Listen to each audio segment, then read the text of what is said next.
The first thing that the principal is going to share is this thing I call the analogy of the car. This is, if you've ever read any of Borden's stuff, like Direct Hit, kind of the ideas come out of that, but it's something that I've just kind of developed a little further. You'll note very, very quickly, I am no graphic artist, so here's just my stuff that I want to be able to put out there.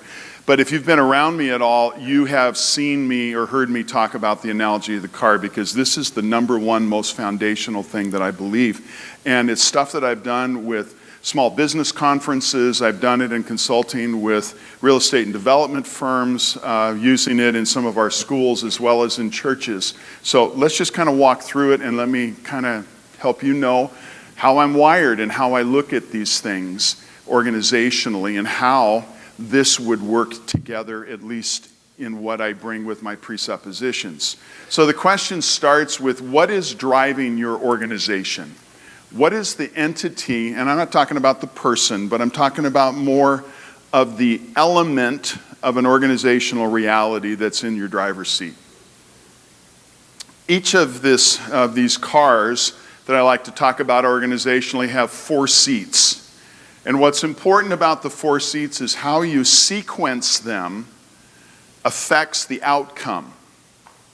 So wherever these 4 things get placed in the car, it's going to have a beneficial or a negative impact organizationally. Now, I've always thought that the first and best thing to put in the driver's seat would be vision, right? Because you don't want necessarily, it used to be we could say, well, you wouldn't want a blind man or nobody driving your car, but now we have non-driver cars driving on our roads all the time. So it's just kind of a weird deal as life goes and changes. But the idea of vision being where it needs to be. When I was in college, I had a friend by the name of Ken Pickle. It really was his last name. Ken actually later died of AIDS.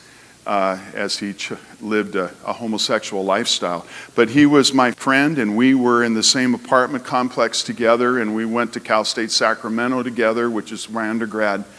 And there was a time when I didn't have a car, and so I would go down to get a ride from Ken, and Ken had an old Volkswagen Beetle, the beat-up kind.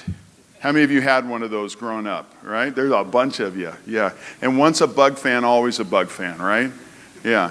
And so here's how we do it. We'd go down to his car, and then he'd open up the passenger door because he'd had so many accidents. The driver's door was jammed shut and it wouldn't open. And so he would climb across the passenger seat and over the gear shift and into his seat. And then I'd get in and I'd pick up the seat and move it back because it wasn't attached to the floor. I could just push it back for my height. So I'd push it all the way back to the rear seat.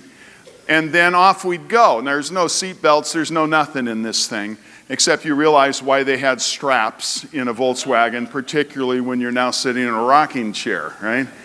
Now, the thing that was interesting about it is, while that was always fun, because Ken either drove full speed or he was at a dead stop. So, I mean, it was just a mess and rather terrifying driving with him. But on the days when we would go to school when there was rain, he didn't have windshield wipers either. So here's what we would do. We'd come downstairs, he'd get into the passenger door, go over, jump into the driver's seat. I'd come in, adjust the seat for my height, and then I'd roll down the window. He would reach behind his car, his seat, and pull out a long plastic bag and 2 rubber bands, which I would pull over my arm and attach the rubber bands above my elbow and at my wrist, and then hand me a long-handled squeegee. And it was my job as he drove to be the windshield wipers. You know, and it gives that whole great Proverbs 29 King James Version, you know how to say it, right? Where there is no vision, the people perish, right? Absolutely true. And where there is no vision, the NIV says, people cast off restraint. We don't know where we're going. Vision is the critical element.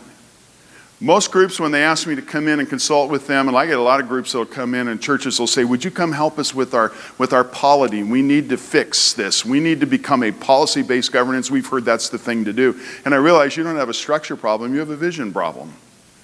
Because you have nothing that you're pursuing. The second seat is relationships. If you don't have someone who buys into the vision, all you have is an idea. This is the critical seat in the car. I mean, vision is the thing that's going to at least take you a direction. But if there is no relationship, you have no organization. When I have young staff, and I've been blessed in the last number of years, when they first came on board, I had a 25-year-old and two 26-year-old full-time DCE and a worship director, incredible young leaders. And I would sit with them, and Dana and Emily and Chris, we'd talk, and then they'd say, I'm really struggling with this. I'm trying to lead, and I'm trying to do this. And then I would always say to them, how much time have you spent in the second chair? How much time have you invested in relationships? Because if relationships are not key for you, then you're going nowhere. Is that not true, pastors and leaders? If your congregation says, great idea, pastor, but you know what? We either don't know you enough or don't trust you enough or whatever it is, they're not going to go with you there. And you've got to take time to build the relationships. Critical. If you find that your vision's going nowhere, stop, go back, build more relationships. Take them deeper. Invite more people into the journey. Take more people into your confidence and ask them to be advocates for you. It's stuff that we've got to do because the relationships are key. Now, what I want you to note is we haven't put anything in the car yet that's called ministry or activity, or if it's in business, product. That's the third seat. Because here's what happens. From vision and the relationship and their interaction with one another, you end up with a product. You end up with something that comes out. It's ministry, it's small groups, it's whatever it ends up becoming in our lives of our congregations. It becomes the thing we then say, this is what we now do.